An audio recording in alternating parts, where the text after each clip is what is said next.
Welcome back programme आगाही में। और आज की ट्रांसमिशन, इस ट्रांसमिशन का नाम बड़ी ईद की बड़ी खुशियाँ। और इस ट्रांसमिशन में आगाही प्रोग्राम जारी है। आज ईद का तीसरा दिन है। तमाम लोग जो है वो अब ईद का तीसरा और आखिरी दिन सेलिब्रेट कर रहे होंगे। कल से जो है वो ज़ाहिर है रूटीन की लाइफ शुरू हो जाएगी और दावतों का सिलसिला भी जारी है। कई लोग जो है वो बारबेक्यू बना रहे हैं, कई लोग जो है वो कर रहे हैं। हमने वक्फे से पहले बात भी की कि इस ईद में हमने बहुत सारी गलतियाँ की, सफाई सुथराई का ख्याल नहीं रखा और ये गलतियाँ हैं, उस पर ही बात करें। लेकिन अब बात करते हैं ट्रैफिक पुलिस अहलकार की ईद कैसी होती है, क्या रूटीन होती है। सर, हमारे साथ सोहेल अहमद एसओ शाह फैसल कॉलोनी मौजूद हैं और अब इनसे कंटिन्यू करते हैं बात। सर बताइएगा, एक ट्रैफिक पुलिस अहलकार की जो है वो ईद कैसी होती है। सर मैं तो समझता हूँ कि तमाम खुशियों को देखते हुए मैं अपना एक वाक़या आपको सुनाता हूँ। जी जी जी।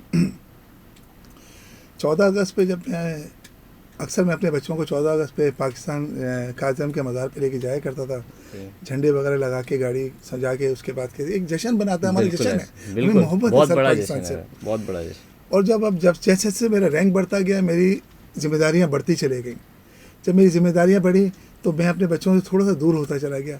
अक्सर अब मैं देखता हूँ जब 14 अगस्त पे लोग अपने बच्चों को लेके जा रहे हैं मोटरसाइकिल पे, गाड़ियों पे, तो मेरा भी दिल ये कहता है कि मैं भी अपने बच्चों को लेके जाऊँ।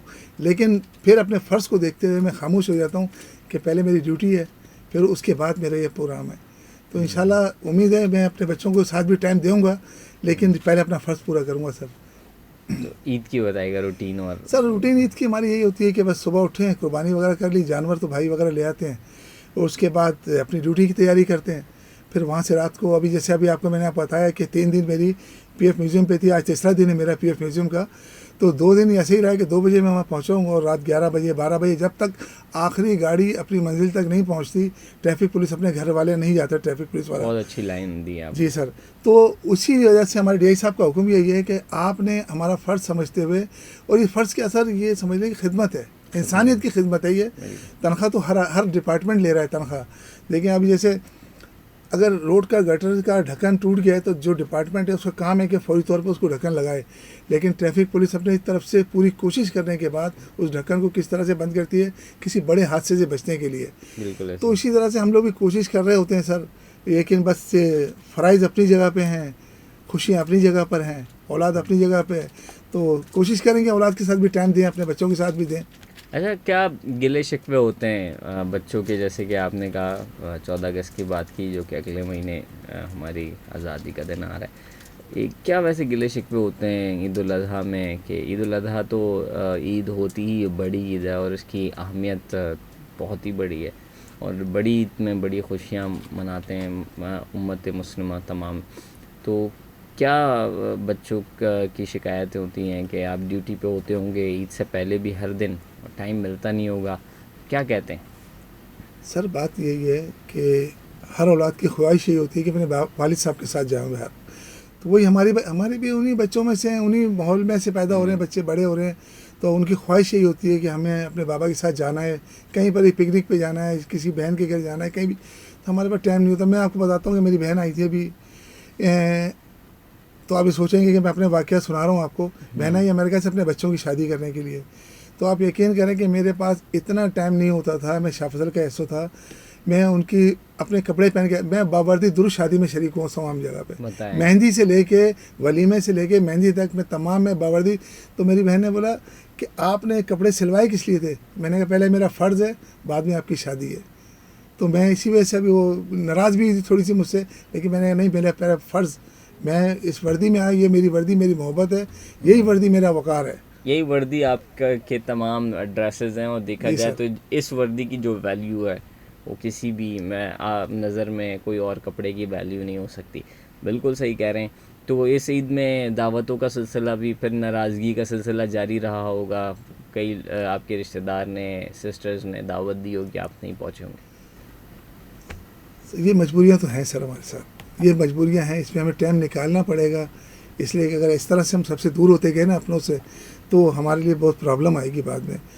तो मैं सोचता हूँ कि कुछ ऐसा टाइम निकालेंगे, इनसे मिलेंगे। मेरी सिस्टर वगैरह सारी कराची में रहती हैं, लाजमी बात है उन्होंने मुझे दावत दी, मैं नहीं जा सका। तो अब मैं सोचूंगा कि किस तरह से टाइम निकालें उनसे, मनाऊं उनको, मनाएं सर, और रूठ जाते हैं सर, सही सही नाराज होते हैं थोड़े बहुत। सर बिल्कुल ऐसे ही है। मैं अपने वाक़े बताऊं तो मुझे याद नहीं कि लास्ट मैं कब अपने किसी रिश्तेदार के घर गया था, और टाइम बिल्कुल नहीं होता। एक मीडिया वर्कर, एक सिक्योरिटी फोर्सेस का एहलकार, सिंध पुलिस का एहलकार, ये कुछ ऐसी फील्ड्स होती हैं जिसमें छुट्टियां नहीं हो पाती जी और सर। टाइम लिमिट नहीं होता। तो ये तो है सिलसिला। तो इस बार जो है वो आपने ईद कुर्बा में सुन्नत इब्राहिमी अदा की माशाल्लाह से, और उसके बाद जो है वो एक ट्रैफिक पुलिस एहलकार जो है वो इस हवाले से कई ऐसे होंगे आपके दोस्त अहबाब, दीगर एहलकार, कितना शौक़ रखते हैं आपके, अगर आप एसओ शाह फैसल कॉलोनी वहाँ पे कितने पुलिस एहलकार को एक शौक़ होता है यार कि यार मैं जाना चाहता हूँ, मैं नहीं जा पा रहा, मैं ये ख़रीदना चाहता हूँ, जानवर ख़रीदना। आपके दोस्त अहबाब होंगे बड़े जो ऐसे वाक़यात कोई गुजरे हों आपके। सर मेरे जो दोस्त हैं वो मुझसे पूछते हैं कि आप, हमने बारबेक्यू करी इस पर, आपको पता है कि ये चाहे ये वो कुर्बान होती है कुर्बानी, चाहे इसमें 10 साल का बच्चा हो या 50 साल का बुढ़ा हो, वो कोशिश ये करता है कि बारबेक्यू करें, एंजॉय करें, इसको एंजॉय करने के लिए। बिल्कुल है। तो मैं उनसे ये कहता हूँ कि जब आप सब लोग अपने घरों पे होते हैं ना, तो हमारी नौकरी डबल हो जाती है। बिल्कुल इसलिए कि हम आपकी हिफाजत करने के लिए वहाँ बाहर खड़े हुए होते हैं कि ताकि आप लोग सुकून अपने से सुकून से एंजॉय एंजॉय करें। करें। बिल्कुल ऐसे। तो इसी वजह से थोड़े मेरे दोस्त मेरे साथ देते हैं कि बाकी आपकी बात सही है, मेरी ड्यूटी यही है, मैंने अपनी परफॉर्मेंस दिखानी है लोगों को। ट्रैफिक पुलिस एक वो इदारा है जो अवामी इदारा है। आपको और डिपार्टमेंट नज़र नहीं आएंगे, लेकिन रोड पे, चौक पे, चौराहों पे आपको ट्रैफिक पुलिस का अमला नज़र आता है, चाहे वो ईद हो, बकरा ईद हो, शबरात हो, 14 अगस्त हो। ये ट्रैफिक पुलिस वो पुलिस है हर जो आपकी त्यौहार अपनी में, है, हर आपकी इवेंट अपनी में, ट्रैफिक पुलिस बिल्कुल सर। सही बात, बिल्कुल ऐसे ही है। जी हर सर। इवेंट में, हर त्यौहार में, और जितने भी बड़े इवेंट होते हैं, अगर रोड क्लियर नहीं होगा, अगर रहनुमाई नहीं होगी, तो फिर वो इवेंट भी ख़राब, त्यौहार भी बिल्कुल ख़राब, सर। और वो तमाम शहरियों का मूड भी ख़राब। तो ये सिलसिला है। और ईद उल फितर में भी इस बार जो लास्ट ईद उल फितर गुजरी है, रमज़ान मुबारक में जो ट्रैफिक पुलिस ने काम किया है और आवाम ने भी कोऑपरेट किया इस दफ़ा, अब टाइम मैनेज करके जो है शॉपिंग की, तमाम चीज़ें की। लेकिन ईद उल अज़हा में इसका बिल्कुल जो है वो उलट हुआ है। कई लोगों ने रोड को अपनी मर्ज़ी से बंद किया, और इसमें कराची के शहरी शामिल हैं। और इसमें मैं बिल्कुल नहीं कह सकता कि दीगर शहरी जो हैं वो यहाँ पे आके फ़रोख्त कर रहे हैं, वो उनके लिए मंडी लगाई गई थी, वहाँ पे वो आए हैं और सुकून से फ़रोख्त किया। लेकिन कराची के शहरियों ने भी रूट ब्लॉक करके या कहीं पे भी जगह देख के जो है वो गायें और कुर्बानी के जानवर फ़रोख्त किए हैं, जिसकी वजह से ट्रैफिक की आमदोरफ्त में इस दफ़ा काफ़ी मसला आया है। छोटी छोटी मंडियाँ जो लगती हैं जी सर। इलाकों में, उसमें तो बड़ा मसला आया है। क्या कहेंगे? सर असल मसला ये है कि मैंने अभी आपको बताया था कि ट्रैफिक पुलिस आपको रोड पे नज़र आती है।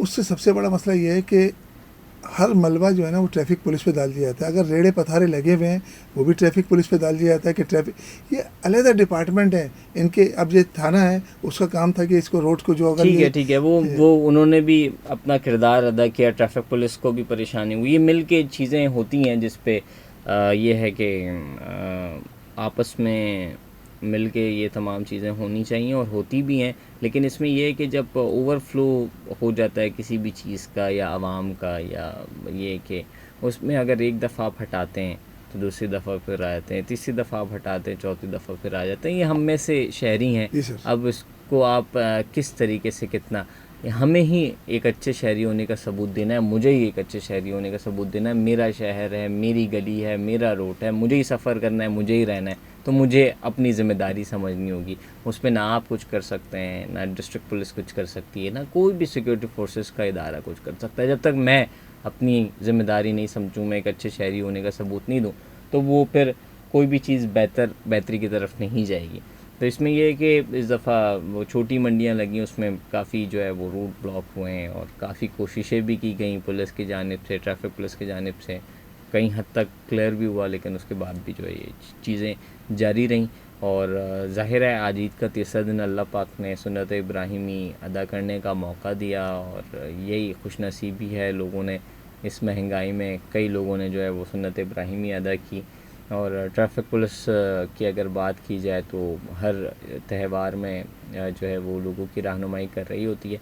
और आज प्रोग्राम करने का मकसद ही यही था कि अवेयरनेस भी हमने पहले भी दी और हम इस पे बात करें कि इन 3 दिनों में रूट पे, क्योंकि ट्रैफिक पुलिस का ताल्लुक ही रूट रोड से, से सर, और बिल्कुल। रोड पे जो आलाइशें फेंकी गई हैं और ट्रैफिक पुलिस हल्का ईद कैसे मनाता है और इन तमाम चीज़ों पे, और रोड पे जो आलाइशें फेंकी गई हैं वो मैं समझता हूँ कि गंदगी, आलाइशें और भी बहुत सारी चीज़ें होती हैं जानवर की, वो जो है फेंक देते हैं। कुर्बानी के जानवर का एहतराम करना चाहिए और उस कुर्बानी के जानवर के एहतराम के बाद जो है वो वैल्यू जब आप कुर्बानी से पहले देते हैं तो एटलीस्ट कुर्बानी बिल्कुल के सर। बाद भी देनी चाहिए। क्या कहेंगे? बस सर, जब किसी भी घर में कुर्बानी का जानवर आता है, अभी आपने खुद ही बताया है, तो उससे इतनी मोहब्बत की जाती है कि अपने बच्चों से ज़्यादा उसको मोहब्बत की जाती है। सुबह शाम दोपहर उसको खाना देना, पानी देना, उसकी खिदमत करना। जब उसको ज़िबा कर दिया जाता है, हम्म, सुन्नत अदा कर दी जाती है इब्राहिमी, उसके बाद उसके साथ जो होता है, आपने भी खुद बताया कि ओजड़ी उठा के बाहर फेंक दी जाती है, सिरी उठा के, वो भी तो उसी का हिस्सा ही है ना सर। बिल्कुल। जब आप उसकी बेहरमती कर रहे हैं, आप एक जगह उसे रखें जिससे अवामुन्नास को मुश्किलात का सामना करना पड़ रहा है, तो आप उसको मुश्किलात को दूर करने के लिए एक बाशऊर शहरी होने के नाते उन चीज़ों को एक तरफ रख दें, ताकि जो डिपार्टमेंट जिसको बनाया गया है ये तमाम आलाइश उठाने के लिए, वो अपनी जगह से उठा लेगा। लेकिन बस सर, हमारी कौम ना जल्दबाज कौम है सर। हम लोग वो लोग हैं जो सिग्नल का भी एहतराम करने पे समझते हैं कि 2 मिनट अगर हम सिग्नल पे रुक जाएं तो हमारी तौहीन है। तो इसी तरह से बस जहाँ जिसका दिल चाह रहा है वो कर रहा है, और बस अल्लाह हाफिज़ है सर। बाकी अल्हम्दुलिल्लाह कोशिश पूरी लगी हुई है, लेकिन अभी शऊर लेकर आने में बहुत टाइम लगेगा। बिल्कुल, ये शऊर हम में मौजूद है, लेकिन हम शायद वो उसको इस्तेमाल करना नहीं चाहते, या हम खुद ही नहीं चाहते कि ये हम खुद बेहतर हों, हमारा शहर बेहतर हो, क्योंकि ये मेरी ज़िम्मेदारी है, ये मेरे अंदर मौजूद है। मैं अगर ये सोचता हूँ कि ये गलत है और मैं ये सोचने की सलाहियत रखता हूँ ये सही है, ये गलत है, तो मैं समझदार हूँ और मुझे पता है कि मुझे अपने शहर को किस तरह साफ़ रखना है, किस तरह जो है वो ट्रैफिक कवानीन की पासदारी करनी है, किस तरह जो है मुझे कानून की पासदारी करनी है, ये मेरे अंदर मौजूद है। बस मैं ये करना चाहूँ तो कर सकता हूँ। इस ईद में भी जो है वो इसी तरह से जो है वो चीज़ें हुई, सफाई सुथराई के हवाले से रोड पे जो है वो आलाइशें फेंकी गई और गंदगी भी हुई, और इसमें यह है कि हमें अपनी ज़िम्मेदारी को ख़ुद समझना चाहिए। और प्रोग्राम कंटिन्यू है, एक छोटे से ब्रेक के बाद मज़ीद बात करेंगे। आज के हमारे मेहमान SO Shah Faisal colony Suhail Ahmad sir मौजूद हैं। एक छोटे से ब्रेक के बाद प्रोग्राम कंटिन्यू करेंगे। फेसबुक लाइव हज़रात भी हमें देख रहे हैं। एक छोटे से ब्रेक के बाद प्रोग्राम कंटिन्यू करते हैं। सुनते हैं सन पुलिस FM 88.6।